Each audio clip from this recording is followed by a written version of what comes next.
Hello, and welcome. I am so excited to introduce you to the Winslow Collection. I am Sarah Korth of SEK Handmade, and I am a crochet designer and teacher. In this video, I'm going to introduce you to the Winslow Collection, which I am just really thrilled about. And I am going to tempt you to stay until the end of the video when I'll be sharing a coupon code for you to purchase these patterns. Also, towards the end of the video, I'm going to be sharing tips and tricks for how to wear the patterns, and so I think you'll find that really enjoyable too. Let's start off by talking about the Winslow Collection's inspiration. You guys, it was a wild ride. It all started with this yarn. This is Zero by the Fiber Company. And you guys, it is just the most amazingly squishy yarn. But here's the thing. I didn't want to try it. My local yarn shop owner used some of this yarn in a project she made, and she had a little bit left over, and she was like, Sarah, you must try this. And I was like, And she was like, no, really, you have to. It's amazing. So she gave me very generously the little, not this, but a little bit of the skein she had left over. It was just like this little bit. And I took it home and I squished it. I kept it for quite a while without doing anything with it. It just sat there on my dresser, staring at me, tempting me to do something with it, until finally I did a little swatch with it. And I was immediately in love. I love yarn. Yeah, I love yarn. But I am going to gush about this yarn because it is really, seriously, that amazing. If you have been fearful of trying mohair, you need this yarn. If you feel mohair and you are like, not for me, it's scratchy, you need this yarn. It is so soft, it is so smushy, and it's floofy without being overly hairy. Is that weird? I found it really great to work with as far as my mohair experience goes. So once I played with this yarn, I knew that I wanted to be just like cozily wrapped up in it. But I'm not a blanket person. So my go-to wrapped up but socially acceptable solution is always a cowl. So I have worked with the Fiber Company before, and so I reached out to them and I said, hey, I have this idea. Would you be interested in providing yarn support? And they were like, sure. And I was like, well, that is so nice of you. So my thought for the cowl was that I was going to start in a wool yarn, and as I worked up, I was going to fade between the wool yarn and the mohair, and then I was going to end with just mohair, so that one side would be all mohair and one side would be all wool. And then you could flip the cowl around depending on the look you wanted, depending on if you wanted the fuzzy side up by your face or you wanted the denser fabric, I guess, up by your face. So that was my original inspiration. Once the Fiber Company said yes, that they would like to provide yarn support, I started looking at colors, and then I thought, I really want to make two. So I reached out to Fiber Co. and I said, I would love to make two cowls, one in a low contrast fade and one in a high contrast fade. Would you be interested in supporting that? And they said, of course, we'd love to, because they're wonderful. And so they sent me four yarns, two of their Cumbria fingering, so two colors in there, and two colors of the Zero. And as I started making my cowl, I knew I wanted it to be narrow and tall so that it was super smushy and like really cozy. And once I made my first one, I was like, this is great. But do you know what would be amazing? My original plan had just been to make another one exactly the same. But then I thought it would be wonderful to have one that's shorter, because that one was like so cozy.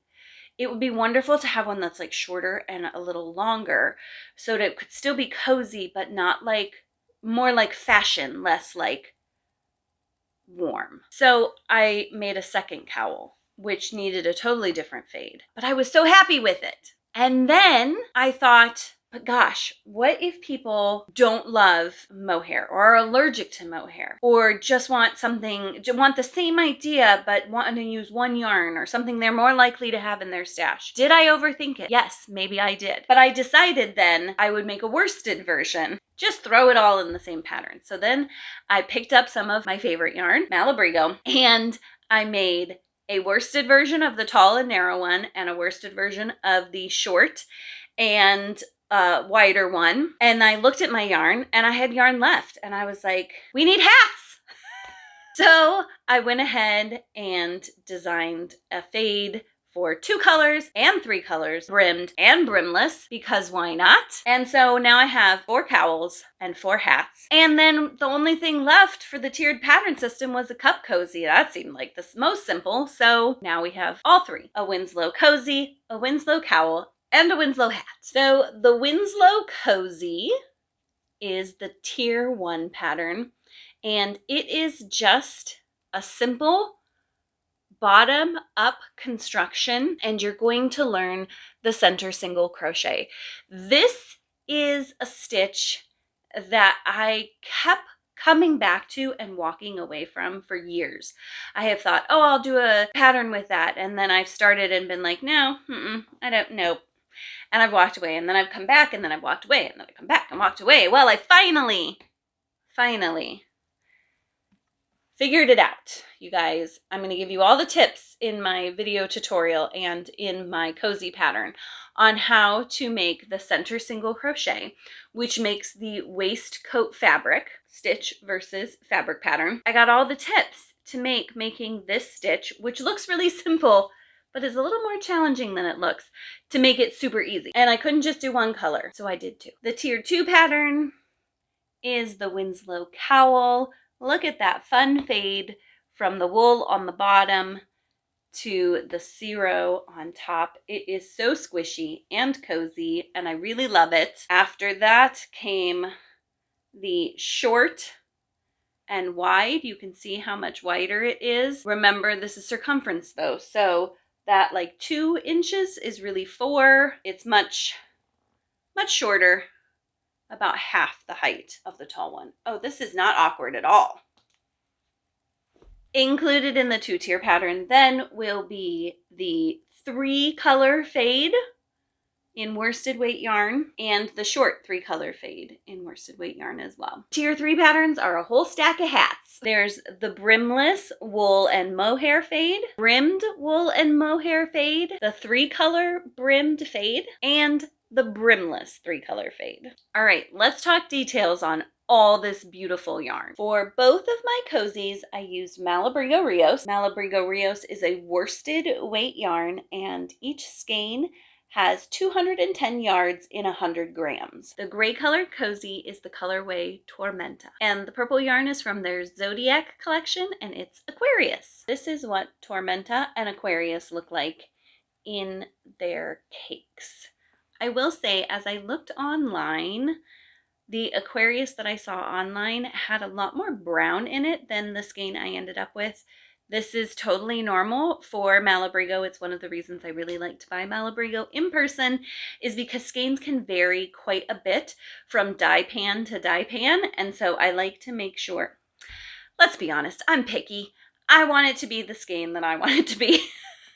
I haven't yet made a cozy in any of the Fiber Company yarn, but let's be honest, I'll probably get there real soon. That mohair in a cozy would be amazing. Speaking of, let's talk about the Fiber Company yarn. For my fingering weight yarn, I used Cumbria fingering, which has 328 yards per 100 grams. Some might consider that more of a sport weight yarn. It's a pretty heavy fingering weight yarn. The Zero, which is the mohair that I used, has 246 yards per 50 grams. And again, is just a gem to work with. One of the things that I think makes Zero so amazing to work with is the blend of fibers. And it is a brushed blend of Siri alpaca, organic cotton and merino. So the floofiness is the Siri alpaca, and then the core of it, what holds it all together, is the cotton and the merino, which is a little different than most mohair blends. The Cumbria fingering also has a little peak of mohair in there. Its blend is 90% wool and 10% mohair. Same yarns in the short cowl, just different colorways. So let's talk colorway. This beautiful green color here is called Helvellyn. Sorry if I'm pronouncing that wrong. And this stunning teal, which you know is a favorite of mine, is called Dark Matter. When I started choosing colors, the first thing I picked up was this Zero yarn. It is just a gorgeous mix of several colors, and depending on what you put with it, kind of makes different parts of it stand out. This colorway is called Faithon. Faithon? I don't know. Sorry, guys. I wanted the blue to really shine through, so I picked a teal to go with it, and this is called Seascale. Matching hats, same colorways. This is what the two mohairs look like in the skein. You can see that this one has all of those. It's got a black core, it's got those teals and blues, and then it's got those kind of clay toned browns in it too. Really beautiful. One of the things I love about the Dark Matter colorway is that it has a lot of depth to it too. It is not just a teal, but it's got the light and the dark, and it's got that black core too, which really gives it a lot of depth. I used up almost every yard of the Seascale colorway, so I'm just going to show you this gorgeous green. It is a solid color, but it too has some depth to it. It's not completely flat. Really beautiful. When I decided to do a version in worsted weight yarn, I went for my go-to, Rios. And here's how I picked my colors. The first color I picked was this guy, and that's because he was in my mom's stash. And so why not start with what I already had on hand? This colorway is Liquid Amber, and look at all of those gorgeous colors that I had to pick from to fade with. And so what I did to choose my fade was I looked at the colors in this more variegated yarn, and I decided which ones I wanted to pull out to pair together. Right away, I went back to another favorite of mine, Archangel, and you can see that the purples and oranges in Archangel are also in Liquid Amber. So they paired really nicely. This is how they fade together. The bottom of this cowl is Archangel, and up through the middle here, you can see as it gets more of the blues and greens in it, that is the Liquid Amber. When I look back at the Liquid Amber, the other color that really stood out to me was a green. So I found this gorgeous colorway at my local yarn shop, and this guy is the Taurus colorway. I'm a Taurus. You can see towards the top of the cowl how the Liquid Amber fades into the Taurus, and then the top is just all the Taurus colorway. I used the exact same technique for coming up with my fade for my short cowl too. I started off with my variegated colorway, and this one is Anniversario. This is also a big favorite of mine. You can probably guess because look at all those pinks and teals and lime. It's amazing. The first colorway I pulled out to go with this was Aquarius. I just thought that they had a really nice pairing. There are definitely some lighter purpley pinks in this one that go really well with this. The next thing I really wanted to do was pull some of that pink out of there and fade from pink to the variegated to the purple. But as I got looking, I did not find a colorway in the stock of my local yarn shop that faded really nicely. They were too solid and there was too much contrast. So surprise, I ended up picking another purple. I ended up deciding that I was going to go from dark to the variegated to the lighter colorway. This darker colorway is called Sabadoria, and it's just so gorgeous. What a great depth of blues and purples. Something I did want to point out is that I made all of my cowls and hat matching except for this one. And with this one, I did the reverse. So I started with the dark color, went to the variegated, and then moved on to the light color. With the hat, I went backwards. I started with the lighter color, moved to the variegated, and put the darker purple all the way at the top. I did that for two reasons. One, I really like this lighter purple, but also I thought that this dark color would really blend into my hair too much. And so I wanted some more contrast at the bottom of my hat with my hair. Oh, I should say that all of the Malabrigo yarn is also 100% superwash merino wool. Let's talk hook sizes. My friends, I was super consistent for this collection. For the cozy, for the hat, for the cowl, all of them.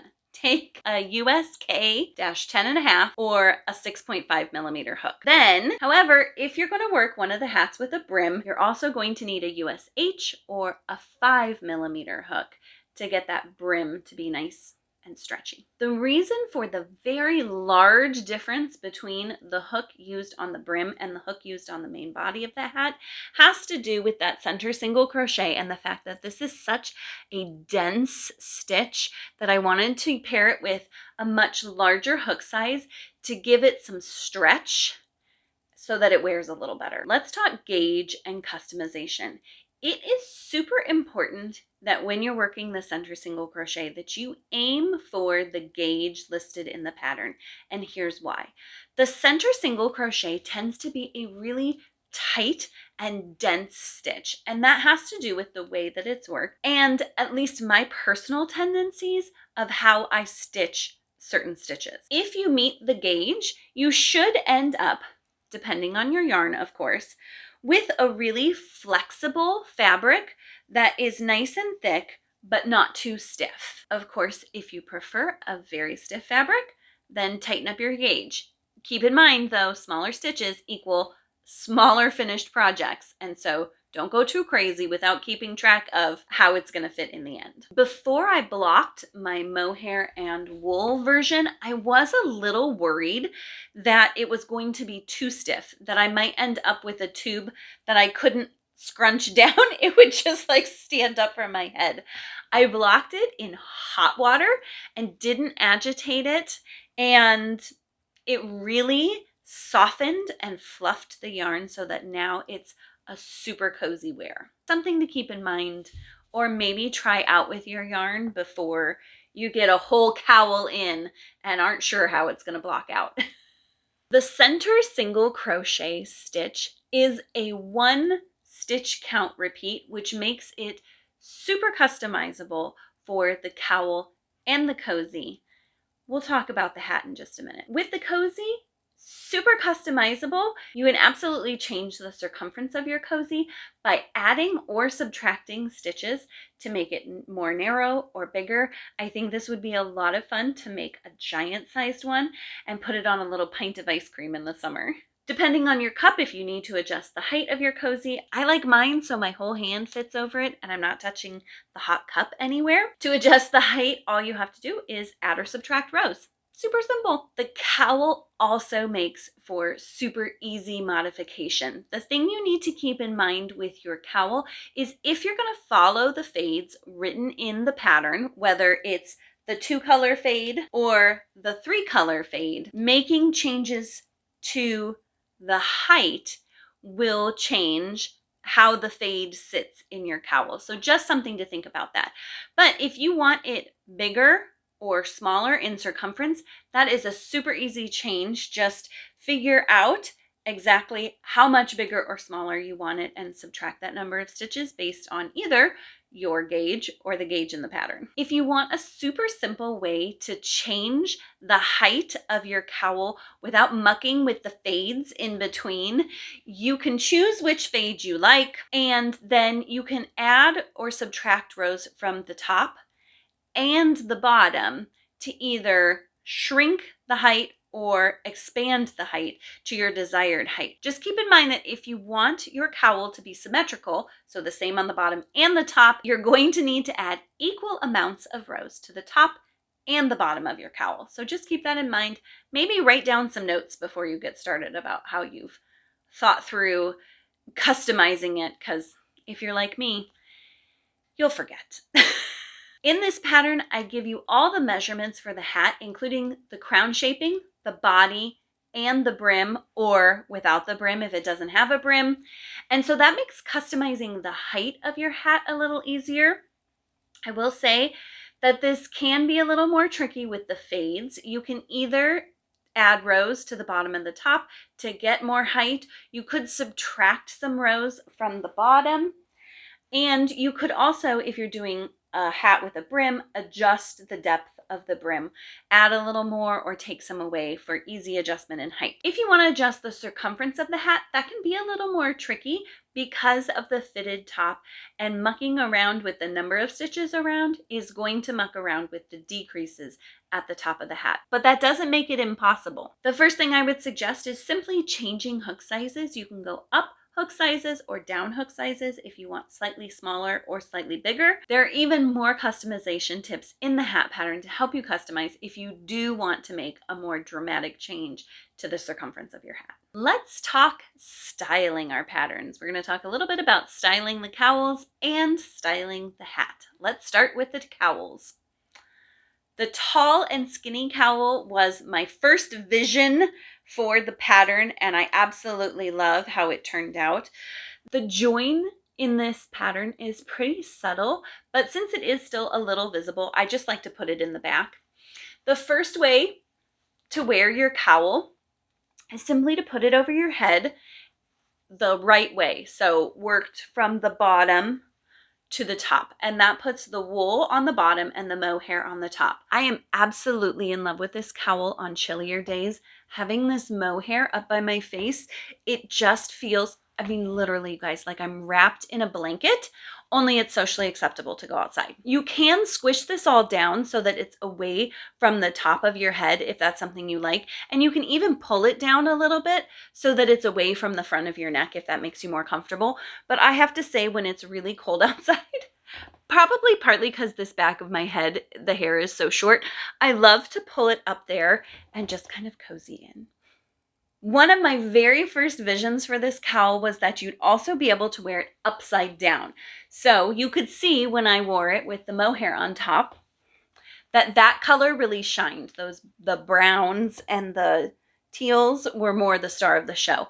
And if you wear it upside down, then the teal is more the star of the show. Now, if I really want these colors, but I don't need the height, another great thing to do is to fold it in half. And depending which way you fold it, depends on what color is going to shine. So when I put the teal on top and fold it to the inside, you can see I've got my fade and I've got my mohair. That's what's going to shine. When I flip it upside down and fold in the other direction, then it hides the mohair a little bit and lets the fade and the teal shine a little more. It's also so cozy on the inside. One of the tricks to having this not be super crazy bulky is that you want to make sure that you've folded the inside down so that it's flat. If you've got a bunch of like wrinkles in here, it's just going to make it even bulkier. The exact same styling techniques work for the shorter cowl as well. You can see when I put it on, it's maybe a little more traditional cowl-like.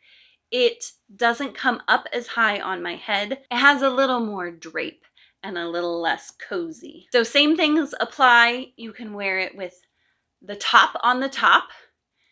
You can fold it down if you want to get that even a little more away from your head. And then of course you can wear it upside down too. And again, that highlights the top color a little more unless you fold it under and then you're highlighting the bottom colors a little more. And you can choose, I folded that completely in half, but you could go in between and fold it not completely in half and just really customize the height of your cowl without making a different cowl. When it comes to wearing the brimmed hats, there's really only one way to wear it unless you make your hat super tall, and then you could fold the brim up. But if you have short hair like me, sometimes wearing a hat can be a little finicky. Let me show you how I like to wear it. I like to put the front brim at the top kind of back of my head so that I've got hair coming down across my face on both sides. And then I pull down the back so that it goes all the way down to my hairline because that's what keeps me warm and cozy. If it's really cold out, I will also make sure that I cover my ears all the way, and I can even pull the front down. Now, I don't know if I've ever told you, but I have an unusually short head, and so the 9-inch hat that is standard is a little tall for me. You can see my head's not fully under there. So instead of having that stick up, which is fine, sometimes I do like to pull that down a little bit so that it's more fitted to my head. And I don't know, maybe I do have this enough that I could fold up the brim. I don't think it's for me, but maybe it's for you. For the brimless hat, I did not intentionally make a slouchy version, but you certainly could add length at the bottom or some extra rows of the two held together at the top before you start working the crown to make your hat a little longer. Generally, I'll probably just wear this hat like I would any normal hat. Again, because my head is short, I'll probably pull it down in the back, give it a little scrunch back there so it's almost more like a slouchy hat because my head is so short. But you could also fold up a little brim if, let's see if I can do like almost like an asymmetrical brim here. Folded it up in the front and then left it down in the back to make sure I get all the cozy. Look at how cozy I'll be. So cozy. Before we finish up, as promised, I want to give you the discount code. I really appreciate you joining me today and watching to the end. I hope you found these tips super helpful. As a little thank you, I'd love to share with you a discount code that you can use on these patterns starting today, January 18th, and running through January 23rd, 2024. If you would like to buy one of the Winslow patterns, you can use the code ONEANDDONE to save 20% on any of the Winslow patterns, both on Ravelry and on Etsy. If you want to dive in and purchase 2 or more of the Winslow patterns, you can use the code SET25 and save 25% off of 2 or 3 of the Winslow patterns. Thank you so much for joining me today. I would love it if you would like this video, subscribe, share it with a friend who might like to learn more about the Winslow collection. I would love to see your Winslow patterns when you get them made. Tag me on social media. Thank you again for joining me today, and happy crafting!